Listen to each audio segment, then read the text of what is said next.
Before we talk about the uses of do, does, and did, you need to know the basic grammar rule with these forms. The rule is, in the present, if the subject is I, you, we, they, or any plural noun, then we use do. If the subject is he, she, it, or any singular noun, then we use does. This is when we talk about the present. If we're talking only about the past, then it's very easy. For any subject, we use did. Alright, let's do a quick test. In the present, what do we use with I, you, we, they, or a plural? We use do. And with he, she, it, or a singular noun, we use does. What about in the past? For any subject, we use did. Okay, let's now talk about the first use of these three forms. This is in making negative sentences. To understand this, let's first take a positive sentence. I like ice cream. What is the verb here? It's like. This is called the main verb because it has the main meaning in the sentence. So let's make this negative. In English, the rule for making negative sentences is that we add not to the helping verb in the sentence. But wait, there's only one verb here, like, which is the main verb. There is no other helping verb. So what do we do now? Well, we add the verb do as a helping verb in the sentence. Then we put not next to it. I do not like ice cream is the negative sentence. In speech, we usually shorten this to don't. I don't like ice cream. Okay, what about this? He plays hockey. Remember that for he, she, it in the present, we use does. Since we already have an S in does, we remove it from the main verb. We don't say plays, we say play. He does not play hockey, or he doesn't play hockey. So the structure of a negative sentence in the present simple tense is subject plus do not or does not plus the main verb in its base form. Remember, don't add S to the main verb, and then the rest of the sentence. Okay, let's do an exercise now. Here are a few more sentences. I want you to make them all negative. Stop the video, think about your answers, then play the video again and check. Alright, here are the answers. You don't sing very well.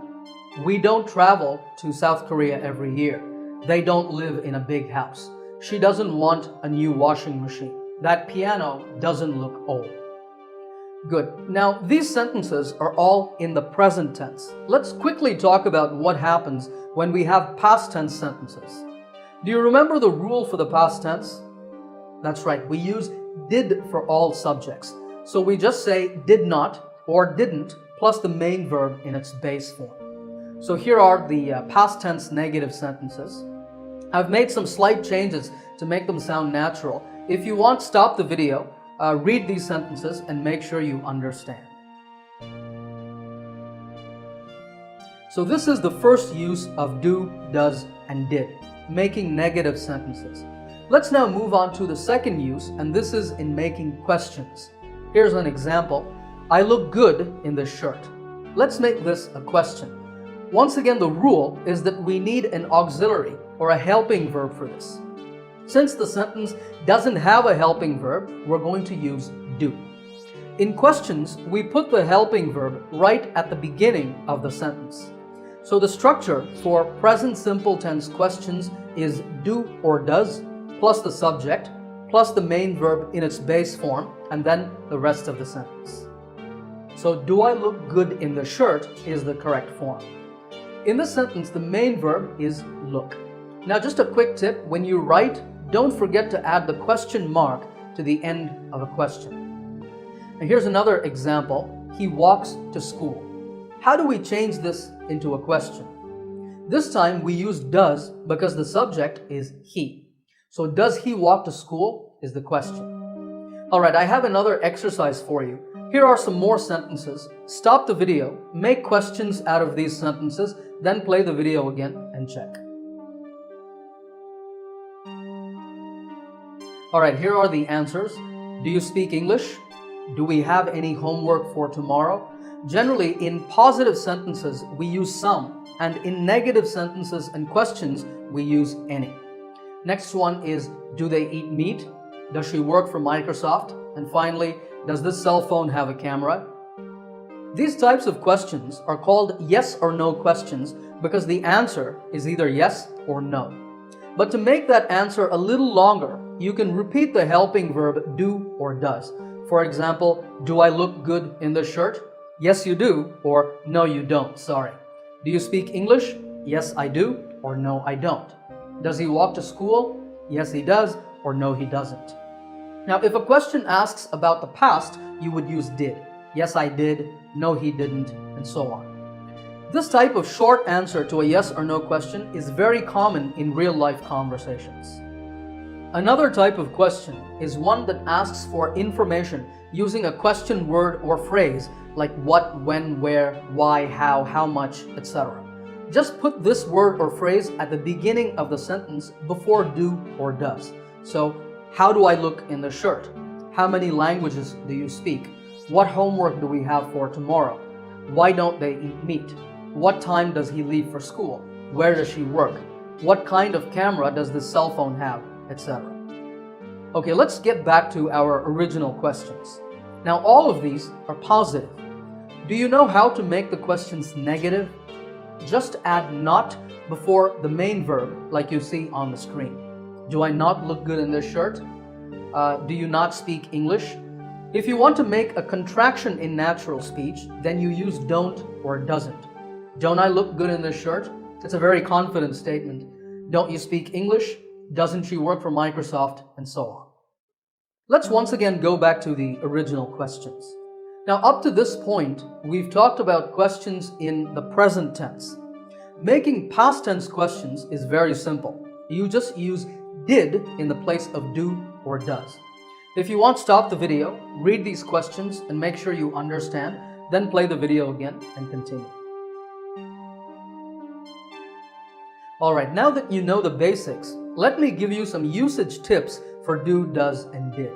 The first is with modal verbs. Take this sentence, I can swim. What's the main verb here? It's swim. Is there a helping verb? Yes, the verb can is the helping verb. So to make this sentence negative, you should not add do to the sentence.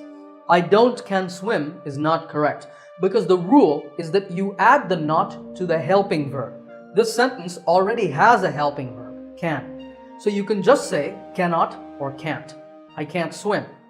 To make a question, once again, use the modal verb. Can you swim? It's the same thing with all the other modal verbs. Can, could, will, would, shall, should, may, might, and must. Use the modal verb itself to make questions and negatives. Okay, that's the first point. The second point is the case of the verb be. This verb is a special case because it's the only verb in the English language that needs no helping verb. For example, I am a teacher. Am is just a present tense form of be. To make this negative, you should not add don't. Instead, you just say, I am not a teacher or I'm not a teacher. To make this a question, you again use the verb be itself. Are you a teacher? So with any present or past form of be, that is am, is, are, was, or were, you can add not right after it to make a negative. Or you can put the form at the start of a sentence to make a question. Okay, point number 3 is the double do. What's the double do? Well, we know that every sentence has a main verb. In some sentences, do itself is the main verb. This is when we want to use do to mean simply to perform some action. For example, I do a lot of traveling in my free time. Notice that do is the main verb here. So how do we make this a negative? Well, the rule is the same. There's no helping verb, so we add another do and then put not next to it. I don't do a lot of traveling in my free time. So what would the question form be? It would be, do you do a lot of traveling in your free time? This type of double do is correct. Here's another example. He always does his homework on time. Can you make a negative statement and a question from this? Pause the video, think about it, then play the video again and check. The negative would be, he doesn't always do his homework on time. And the question is, does he always do his homework on time? Did you get them right? Of course, you can easily convert the sentences to the past tense by changing do or does to did. Alright, let's turn to the last usage tip, and that is using do for emphasis. You may have seen these types of sentences. I do have a car. She does speak French. I did send you the email, and so on. Are these forms correct? Yes, but only in one situation, when we want to add emphasis or force to the sentence. Imagine that I'm talking to my friend and I say, I have a car. My friend says, you're lying, you don't have a car. That's a stupid thing to say, but imagine my friend says that. So I get angry that my friend just called me a liar, and I say, no, I'm not lying, I do have a car. So that do just adds emphasis or force to the sentence. But remember that in normal conversations, we don't use do in positive statements like this. We just say, I have a car. Similarly, with the second sentence, one person says she doesn't speak French. Another person says she does speak French to give it force. The normal sentence for everyday conversation is she speaks French. Now notice that we're saying does because of the subject, she. And also we remove the S from the main verb because that S is in does.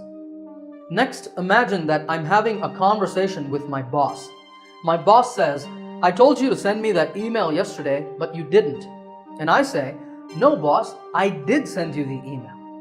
So that's how we use it in the past tense. Remember, normally we just say, I sent you the email. Okay, those are all the usage tips, and if you're ready, it's now time for the quiz. There are 8 sentences on the screen. In each one, I want you to change the sentence according to the instruction inside the round brackets. If it says change to negative, then make a negative sentence. If it says change to question, then make a question out of that sentence. Stop the video, think about your answers, then play the video again and check. Alright, here are the answers. How many did you get right? Let me know in the comments section below. If you liked this video, give it a thumbs up by hitting the like button. If you're new to my channel, make sure to click that subscribe button to get my latest lessons right here on YouTube. Happy learning!